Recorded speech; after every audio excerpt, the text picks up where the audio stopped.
Rich, good to see you today.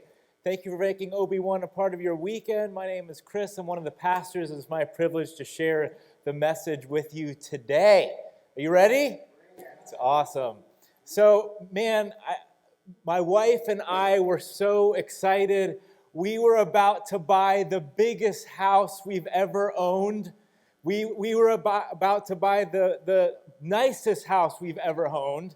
I know this is going to shock some San Diegans, but there are parts of the country where houses are more than 903 square feet. I know, it's shocking. And this is even more shocking. It's affordable. Oh my gosh, right? Right? So this was a season where we were going to buy the biggest house we'd ever owned. It was going to be the nicest house we'd ever owned. We were in a season where we had the most money we were ever getting. And I was in a place during this season where I was in the highest position that I'd ever been at my career at that point. That said, it was also a season, at that point at least, where it was one of the most difficult seasons I've had spiritually, emotionally, and physically. Why is that? We had the bigger house. We had more money than we ever had before. I was in the highest position that I've ever been. Have you ever been there? Probably, because we're taught that these are the things that get us fulfillment and give us purpose. This is my year. I'm going to get a bigger house. I'm going to go from 500 square feet to 600 square feet, baby. Yes. This is my year. I'm going to make more money. This is my year. I'm going to climb the ladder of success. Now, is there anything wrong with any of those things? Absolutely not. Do those things fulfill you completely? Absolutely not. Here's the thing, when people think that these are the things that will fill them, when it doesn't, this is what many think. I guess I need to be more filled. I guess I haven't reached that sweet spot yet. I guess I haven't arrived. I guess I haven't reached the pinnacle yet. That person has more money. That person has more things. That person has more, they're successful in their career and they're happy. Maybe, just maybe, I don't have enough yet. Maybe, just maybe, I haven't arrived yet. Do you see the endless cycle that this mindset can cause? Guys, can I tell you today, the only person that will completely fill you is Jesus, if you let him. The only person that can pass on purpose is him. And so thankfully, Jesus knows what can truly change the game. Listen into Philippians 2. You can follow along on the screen, in your Bible, on your cell phone, whatever's most comfortable for you. And it says this: in your relationships with one another, have the same mindset as Christ Jesus, who being in very nature God, did not consider equality with God something to be used for his own advantage. Rather, he made himself nothing by taking the very nature of a servant. The Bible is encouraging us to have the same mindset as Jesus. And that can seem daunting to us, but simply his mindset was to help others. His mindset was to help others. So for our remaining time together, I'd like to talk to you about 3 steps that we can take so that we can live lives with purpose and live lives to help others. Because of who Jesus was, he had a couple of his friends that said something like this: hey, Jesus, can you arrange for me? You know, you have it in with God, right? Can you arrange for us to be at a place of highest honor? Man, some of the other friends were upset. It's like, dude, who do you think you are? Listen into Jesus' response. Mark 10. Jesus got them together, to settle things down. How many of you have been there before? You just need to settle things down, whether it's in your family or, a family feud, whatever it is. It's like, okay, we're going to settle this thing down. You've observed how godless rulers throw their weight around, he said. And when people get a little power, just a little bit, how quickly it gets to their heads. Notice why it's so important to have the same mindset as Jesus? Because what can power do? Just a little bit of it. It can get to our heads. It's not going to be that way with you. Whoever wants to be great must become a servant. Whoever wants to be first among you must be your slave. This is what the Son of Man has done. He came to serve, not to be served, and then to give his life in exchange for many who are held hostage. Number one in your notes, if you're taking notes, if this is going to be your year, use my influence to help others. Use my influence to help others. Most people become leaders because of a certain talent, a certain personality, certain achievement. That's fine. We need people who will lead and lead us well. What Jesus was warning against, though, is that when many finally get to that place where they have a little bit of power, where they have a little bit of money, where they have a little bit of prestige, if they're not careful, it can get to their heads. See, when we think of leadership, we often don't think of ourselves as leaders because our default setting is to think of someone elite. Well, I'm not someone that makes $500,000 a year. I'm not the leader of Apple or Amazon. I'm not the leader in the highest position.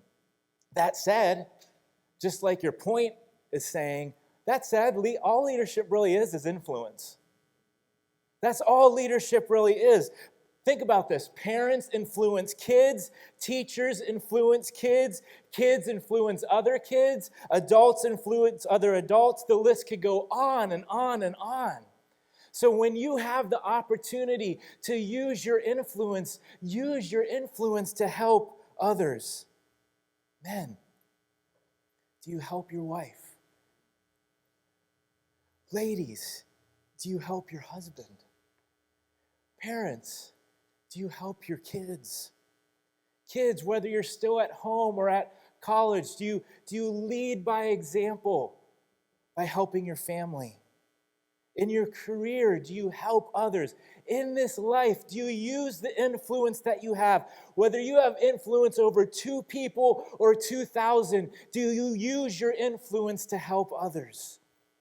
Jesus was the greatest leader that ever stepped on this earth, and he used his influence to help others. And he's asked us to do the same. I remember a season of my life where I was really, really frustrated and I wasn't where I thought I should be. And so being a very great Christ follower, I started complaining at God. Just driving home one day, and I'm like, God, why am I at this place? I'm doing my best to do this, to do that. Things aren't where they're supposed to be. And then I sensed that he said something like this to me as I was complaining. Whatever happened to the person that just wanted to help people? It's like, gosh. And it wasn't that like condemning guilt. It was just that loving that loving conviction. It's like, okay, I'll shut up now, God. I'll go back to helping people. It worked out better that way anyways, right? Maybe here's another way to start evaluating winning. How many people have I helped this week? How many people have I helped this year? What goals do I have in place to help others succeed? What can I or will I do to help others as well? See, here's the cool thing about helping others. Many believe that the only way, again, that they can have influence is if they have that leadership position. And it's just not true. If you lead by example and start helping others, you'll gain influence in someone else's life. You will. So take a moment. Is there someone in your life right now that needs your help? Is there someone in your life right now that needs your guidance? because you want this to be your year, use your influence to help others. Let's take a look at our next step by looking at a verse that's right before the mindset verse that we just read. It's in Philippians 2 as well, and it says this: none of you should look out just for your own good. Circle the word just if you're taking notes, or underline it in your phone. Each of you should also look out for the good of others. If this is going to be your year, the number 2 in your notes, live to be second. Live to be second. Now, when I say this, don't take me wrong, don't hear me wrong. There's nothing wrong with healthy competition. If you knew me, you know that I was competitive. If you were a fly on the wall while I was watching my sports team play, you'd actually wonder, is he a pastor? No, I'm teasing. But you'd be like, yeah, this dude is competitive. That disease started really young. I was at a camp that my family was at, and I had aspirations of being the water balloon toss champion. That just sounds so good, doesn't it? Well, here's the problem with wanting to be the water balloon toss champion. You have to play with someone else. And here's the other problem. When your mother loves your younger brother, said older brother has to play with younger brother. I'm not bitter. But my dream of being the water balloon toss champion died 1.8 tosses into it with said younger brother couldn't throw it a few feet. You're dead to me. I lost my brother on that day. No, I'm just teasing. My real response, I went and cried to mommy. Guys, there's nothing wrong at all with healthy competition. There's nothing wrong with being successful, but help others get there too. That's what this verse is saying. Live to be second means to use your influence to help others. It means to be the best that they can be. It means to put others ahead of yourself every once in a while. Treating others how you want to be treated, even if you're not being treated that way. Realizing that there's more to life than this me, myself, and I. And therein lies the problem of live to be second. We're taught to look out for who? Good old number 1. That's who we're taught to live for, good old number 1. It doesn't mean you can never do anything for yourself. Don't take that away from this message. It just means that you're living far beyond yourself. The verse doesn't say it's wrong to look out for your own good. It just says to look out for the good of others also. I love this quote by Pastor Rick Warren. He says this. Some of you might want to write it down because it truly is a game changer. Humility is not thinking less of yourself. It's thinking of yourself less. See, some people think it's almost like a godly trait to put themselves down because God says in the Bible, don't have pride. And so they almost go to the opposite extreme. They can never be proud of themselves. They look down on themselves and they're like, well, Jesus told me to help people anyways. Jesus told me to be a servant. So I just need to put myself down, look down. That's not what Jesus is talking about at all. Your identity, if you're a Christ follower, your identity is in God. And that's awesome. You can't get higher than that. So it's not about thinking less of yourself. It's thinking of yourself less. Complete difference. In 1979, Mother Teresa was given the Nobel Peace Prize for her tireless efforts to overcome poverty. And in John Paul II's address at her beatification, he asked this question: where did Mother Teresa find the strength and perseverance to place herself completely at the service of others? He asked that question. And then he said something like this: she found it by talking to God and by contemplating the life of Jesus.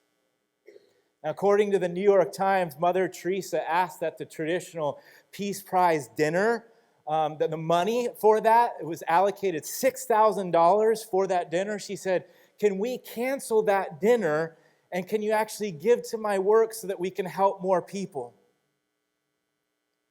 So you're saying that's good. I ain't no Mother Teresa. Good, I'm not either. But it was never about Mother Teresa anyways. Do you notice what she did to be at the service of others? It was talking to God and contemplating Jesus' life. And can I tell you, all of us have the opportunity to talk to God and to contemplate Jesus' life. You just look at Matthew, Mark, Luke, and John, the first 4 books of the New Testament, and you'll see right away, you'll start contemplating Jesus' life and say, wow, look what he does. Look how he interacts with people. Look how he helps with people. God, can you help me be that way? God, can you help me have that same mindset? It's not about propping up someone like Mother Teresa. It's saying, how did she do that? She went to Christ. She contemplated Christ. And we can all do that. I love this quote as well. I don't know who it's from, though. It says, people are illogical, unreasonable, and self-centered. Love them anyways. If you do good, people will accuse you of selfish, ulterior motives. Do good anyways. The good you do today will be forgotten tomorrow. Again, do good anyway. People favor underdogs, but only follow top dogs. Fight for a few underdogs anyway. People really need help, but may attack you if you do help them.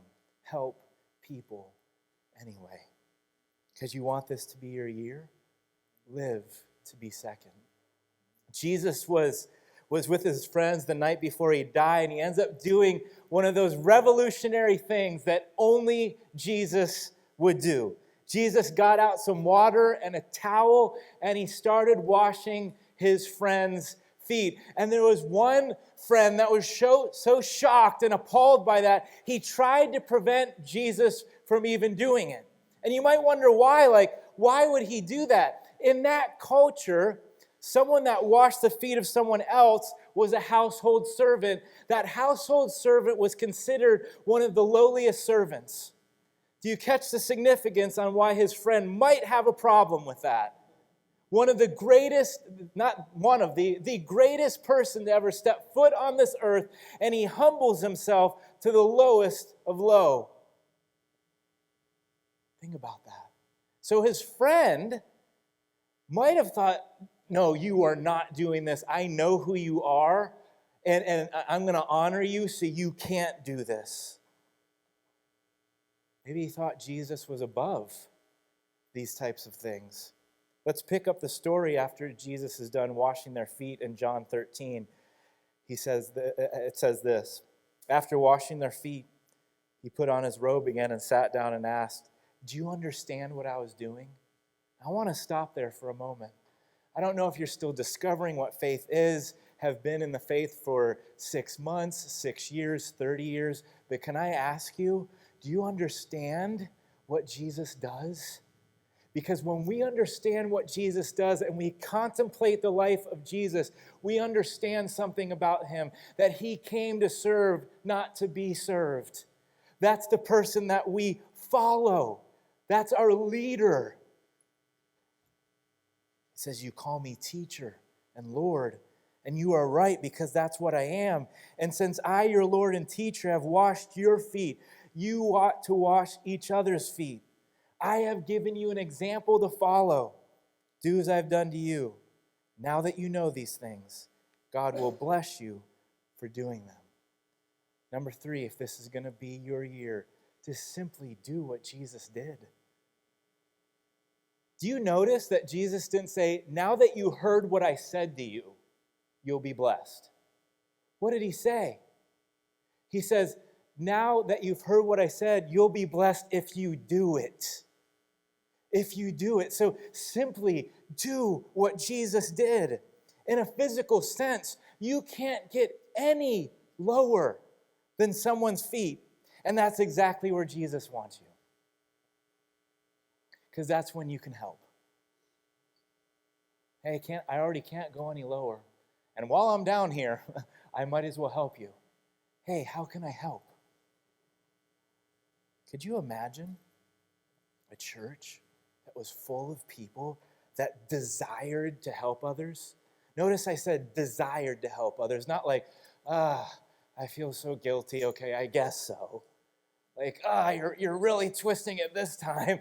I guess. No, could you imagine a church that was so into contemplating the life of Jesus that they had this desire, how can I help?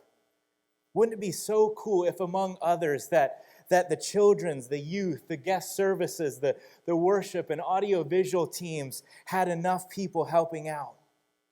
We have an amazing group of kids and teenagers here.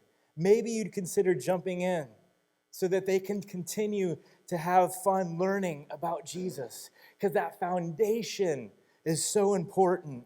If you're welcoming, maybe you consider jumping in to our guest services team so that you can continue to help them create a warm and welcoming atmosphere for guests and regulars. If you have mad computer skills, if you do, please jump in. Now, maybe you consider jumping in so that you can help us and the people back there giving themselves at this time to help continue to share a great visual story of what God wants to say. If you have musical talent, and if you've heard me say it before, I'll say it again. Notice I said if. If you have musical talent, consider jumping into our worship experience, our worship team, so that you can help others elevate Jesus. Maybe it's time for some of you to jump in.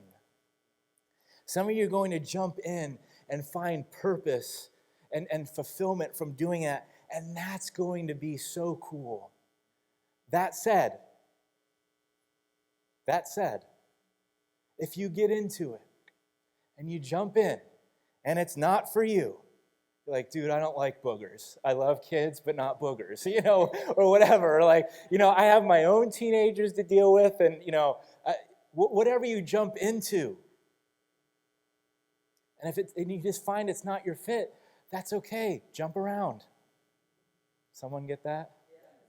Yes, I wasn't going to do it, and then someone in first service started laughing. Yes, jump around, House of Pain, baby. Look it up later if you need to. House of Pain, jump around. I won't sing it for you. I won't try. That's why I'm not on the worship team auditioning. But seriously, if you jump in somewhere and you find it's not for you, fine. Jump around to somewhere else until you find your purpose. Because Obi-Wan wants to help you fulfill your purpose. And some of that is within the church, and a lot of that is out in the world, like we've been talking about. If you'd like to jump in, there's 2 ways that you can let us know today. So everybody say, hi, Matt. Hi. Right back there. Just look, he's waving right now. Matt's an awesome part of our staff. He's going to be in the back after service. Please approach him and let him know that you want to jump in. Don't jump around him, though. On the stage, be like, dude. But just tell him, hey, I want to jump in, and he can take your info so that he can get you to the right person. And if you can't stay after, or you'd rather email him, his email address should be on the screen. Just in case it's not, it's simple. It's matt@obi1church.com. And you can just let him know in the subject line, jump in, and that will be his way of knowing that, oh, this is a person that wants to help. But I want you to think about this. What impact could a church make in their community if that church was full of people who loved to help? Instead of that church being full of people judging, saying, well, you're at where you're at because you did this. Do you notice that again, let's contemplate Jesus' life. Do you notice that when someone was hurting, you didn't often see Jesus say to them, what got you there? Okay, you had the good answer, I'll help you. Often, the harsh word that Jesus had was for religious people that didn't get it. But often when someone was hurting, just help them. Just help them. What would Obi-Wan's story be in our community if we simply did what Jesus did and found ways to be at others' feet? Like we invented ways to be at others' feet. maybe, just maybe, we'd make a big difference in the lives of others. Back to you, though, because it starts with you. Is there anyone in your life that God is asking you to be at the feet of? Maybe instead of complaining about your boss, it's time to ask your boss how you can help them. Hey, how can I make your week lighter? And if you happen to be the boss, maybe you can ask the same question to the people that work for you. Hey, how can I help? Is there anything I can do for you this week? How's your family? Maybe instead of competing against your coworker, you work with your coworker so that you guys can do something great and significant together.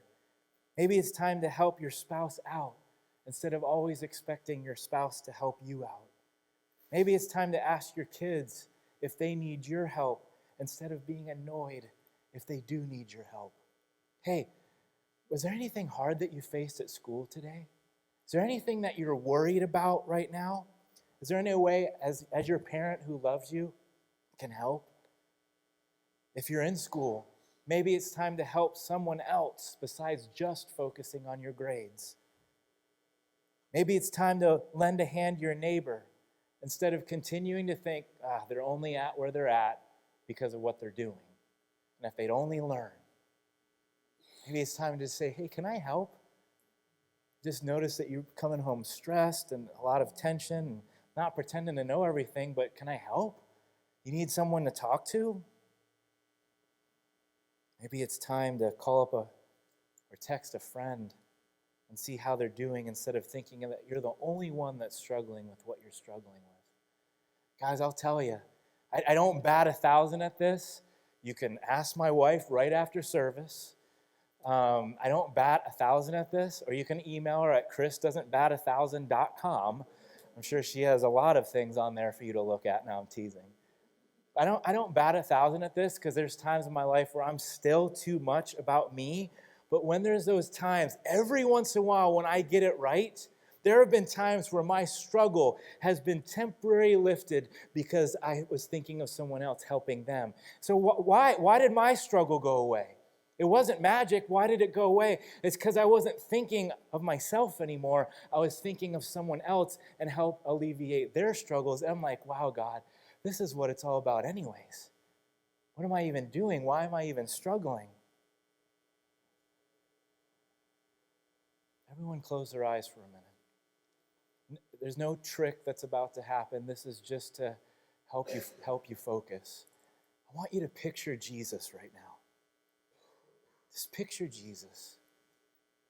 And picture him looking into your eyes. And you can see that loving, loving gaze right into your eyes. It's almost like it's penetrating your soul. But instead of saying anything to you, he kneels down and gets to the lowest physical spot at your body and goes to your feet and starts washing them. What would your response be in that moment? Washing your feet. You're thinking to yourself, he's the most important person that ever lived. And instead of taking the highest place, he's taking the lowest place at my feet. Are you kidding me? And then he gets up. He looks into your eyes again with that loving gaze.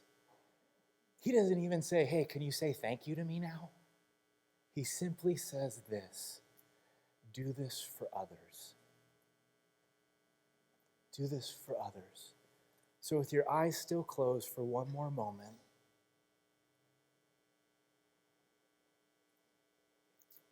here's the question. Who does God want you to be at the feet of?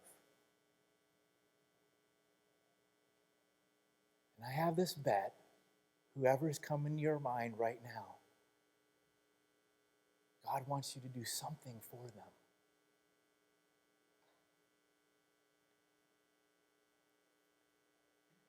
You can open your eyes. You want this to be your year?